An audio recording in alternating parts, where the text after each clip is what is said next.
the southern half of lower Michigan, including Metro Detroit, starting tonight at 7 o'clock, running through tomorrow at 7 p.m. And this is truly unbelievable. Now 9 states under blizzard warnings. Winter storm warnings go all the way back into the southwestern part of the country and extend into the northeastern U.S. as well.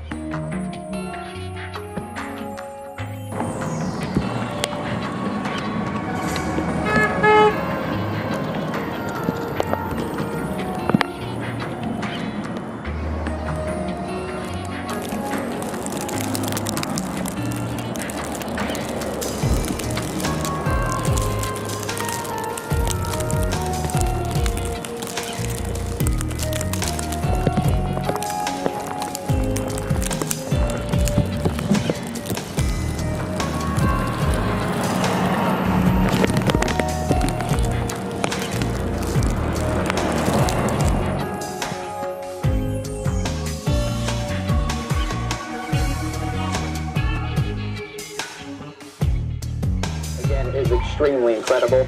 There will be about a 2,000-mile path of double-digit snowfall accumulation that will go from Oklahoma City into Chicago, into lower Michigan, and through the northeast. And unfortunately, south of this, where there's a slightly warmer conditions, this very destructive ice storm from St. Louis, Indianapolis, over toward Columbus, Ohio. This is the timeline right now.